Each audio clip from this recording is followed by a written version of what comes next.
awesome year, and you guys are old pros by now. You know what you're doing, but we just wanted to give you a couple little helpful hints of advice while we get started on this awesome adventure together. I'm Marianne Barrows. And I'm Stacey Rabbits. And we're excited to be teaching your kids this year. Okay, let me tell you about Purple Magic Semester and what makes it so magical. Up until now, Do has been centered on this note, middle C, Do is home. But we're going to add some magic, which is our sharps and our flats in our key signatures. And then Do will actually change to other keys on the keyboard. And here's what's so special about Orange Roots.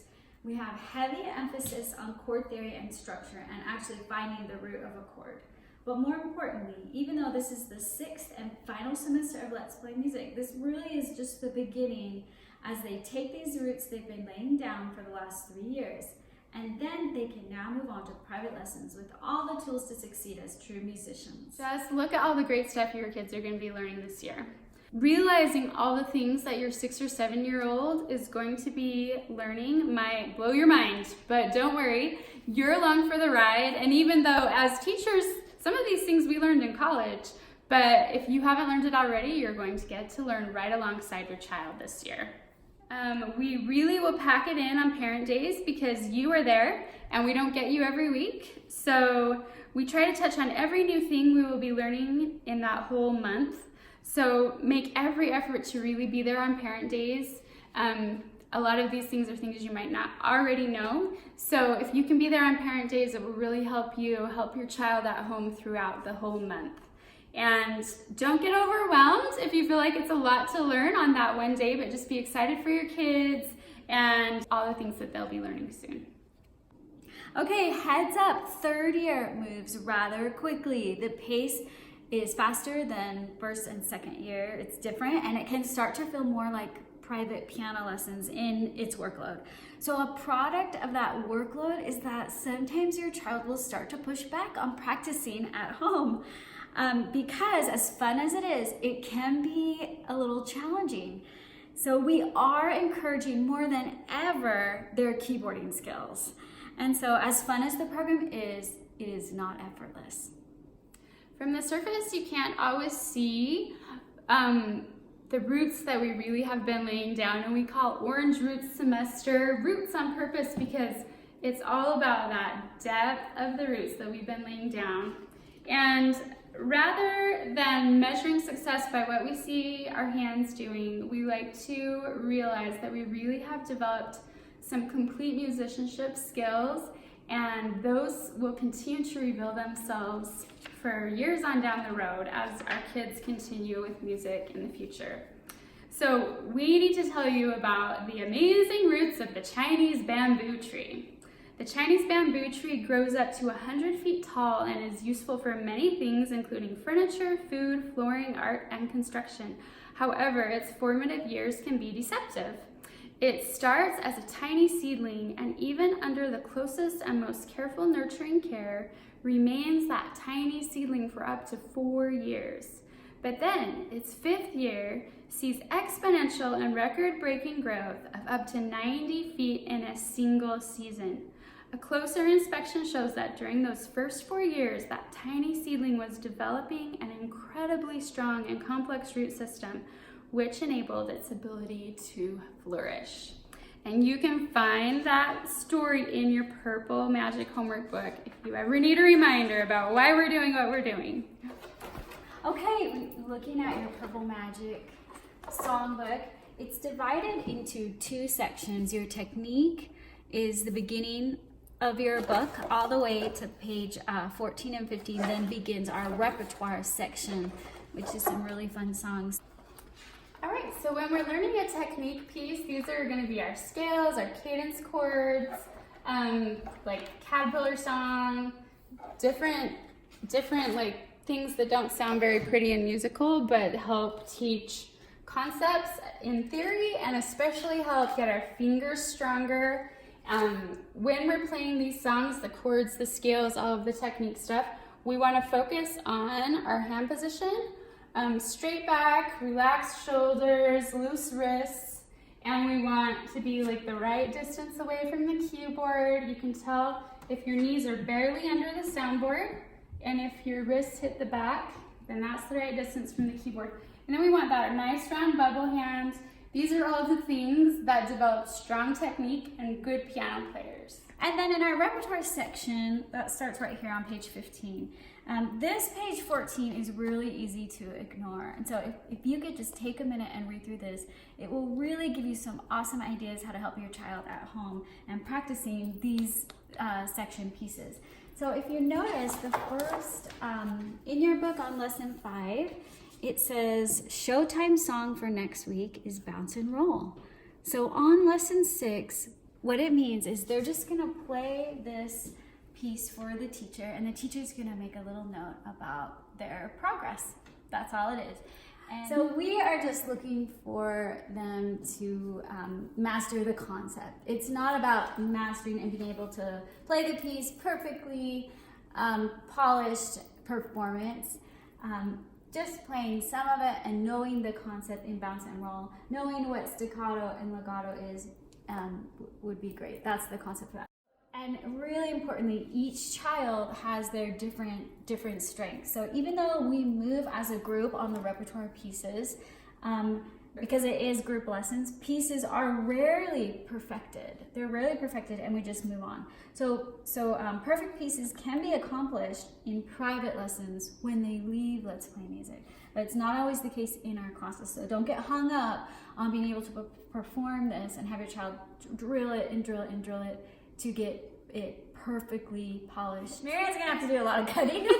But having said that, now I need to say this, that when your child does not practice and comes to class unprepared, there is more at stake than just being lost a little when we're as a group playing a piece, because they naturally, depending on your child's personality, they can start to naturally separate themselves from the group, and it can affect their self-esteem. And so we don't want that. I've seen this, so this is a warning. We just want you to set them up for success, and hopefully you're getting them to touch the piano every day and feel really good about the progress they are making, and we'll celebrate their accomplishments too. All right, so in 3rd year, we have, in addition to our daily practice, flashcards. And flashcards might be a bad word in some households, but the flashcards are so important. So we have note naming flashcards, and learning the names of notes on the staff is a difficult 3-step decoding process. So you have to see the note, where it is on the staff, think about where that note is on the piano, and then figure out which finger plays that note. So we want to get that process as automatic as possible. And so when you get your flashcards, you'll notice that the first section is notes that we already know. So you can actually unband your rubber band from your flashcards and take out the notes that you know, the middles, D, C, and B. And we have them on both bass and treble clef. And we're gonna use this rubber band, so don't throw it away, hang on to it. And every time we add a new chunk of flashcards, we are going to put the rubber band around everything that we haven't already learned, so that we know that we're just focusing on these few cards for the next few weeks. So you will not wanna skip this part of your practice. The flashcards are so important. They might not be the most exciting part of practice, but they are the thing that will really make progress on sight reading music just soar. You can't progress in piano without learning your notes. And so it's just something that we have to do, and we have different games that we play with it and ways to make it fun. And in class, every time your child comes to class, we'll have like some way for them to record their progress, and we'll celebrate every time they beat their best time, their personal record. They get a new PR, they get to write it down, and we celebrate and have a little party about what their new best time is. And we're aiming for around a minute, but at first it's gonna take a while. It might start like around 5 minutes or 3. It might start around, even 4. Usually sometimes there's kids like in the 3s in the beginning, But if they work at it and are consistent with it, then they will get that time down to around a minute. And they'll be a lot more automatic at their And they'll be sight in a reading. flash club, in our club. Oh yeah, and we call it a club, but in a flash club. Now get ready, your kids are going to learn some very big concepts this year. And we're gonna start to label all the things that they've already learned like as bugs, but we're gonna start labeling it with the real rhythm names. And they will learn to count to the beat. Also, the rhythm is amazing. In third year, we'll bring it all together.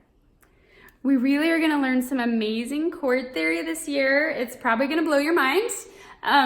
It's kind of a process, and we just layer a little bit at a time, but we're learning some really advanced chord theory that's going to help your kids with their compositions and all throughout their musical careers. Did you know your child's going to compose their own original composition this year? We're really excited to help them with this. It's the perfect culminating project for Let's Play Music. And it's gonna take everything they've learned and really digested and made it their own in the last 3 years. You're gonna see it come out in their composition. And I have to tell you, when I first started teaching Let's Play Music, I thought, there's no way the teacher is gonna help them write this song and do everything for them. But I was shocked when I had my first students roll in. I wasn't able to help them much. They really knew what they were doing. And it was a beautiful thing to watch them. And it's one of my favorite things as a teacher, to meet with them and help them compose their piece or write it down for them. They will meet with us on lessons 6 and 11. They'll have a 20-minute private lesson where we just get to help them notate some of the things and guide them through. Now, this is not like your child's science fair project. You can rest easy. You don't need to write this for them. You can help them as a parent, though, by just asking them what they did in class. There is in the songbook, there are these pages. Where is this? In the back. That is, we'll start it off in class, and they're gonna write and here's the first, step to this creative process. In class, they'll maybe write some things that inspire them. And so you could always, as a parent, just ask them, what did you write down? And tell me about it. And what do you like best? Or what do you think you want to write a song about? So that's the extent of your help, really. And then they'll maybe draw a picture, and then the next lesson, they'll maybe try to put things in order of how they might want it, some patterns, and they can even, if you know how to write music notes, you could help them notate, but they can do it too, but don't feel like you have to do anything more than that. Here's something as parents about composition that we have to be a little bit patient with. And sometimes you'll hear your kids sit down at the piano and just mess around. We call it tinkering. And tinkering is actually awesome. It's so good for their creative process. And it sounds like nothing. To us, we're like, go practice your real songs. It's probably our instinct as a parent. But this is going to turn into a real song too. So when you hear the same little phrase repeated over and over again, or something that they kind of keep coming back to, instead of getting upset or frustrated, pull out your phone and take a video, because this is the building blocks that are going to become an original composition. And you'll be amazed at how it turns into something beautiful. Another awesome thing about composing and that creative process of taking what you've learned and then creating an original piece is that by doing that, when kids become creative with music and write their own piece of music, we have now encouraged them to be lifelong musicians. As soon as they know how to compose, they're never going to turn back. It's kind of like one of those awesome statistics that just is how it works. So we're really excited about that. Finally, let's talk a little bit about what comes after Let's Play Music. We've loved working with your families over the last 3 years, and we're sad to see you go, but your student is totally ready to take on the next challenge of private piano lessons or another instrument if that's what they're interested in. Now is the perfect time to get on a waiting list for fall of next year, or even for summer. Like May is a great time to start piano lessons with a new teacher. As part of your third year materials, you will receive this Student Connections book, which includes 8 lessons that will be a great review for your student, while acquainting your new teacher with all the skills and concepts your student has already learned. Going through these few lessons will give your new teacher a great idea of where your students' strengths and weaknesses lie and what would be a good place to start in a new method book moving forward. Another awesome new option for your Let's Play Music graduate is the Bridge curriculum. It can be taught in group lessons or private piano, and it really branches out into more new piano skills and theory concepts, preparing your student to be ready for any piano method at a level 2 or above.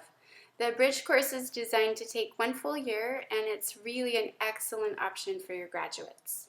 So that kind of wraps it up for a 3rd year. We're really excited about working with your kids this year, and here's just a little closing thought.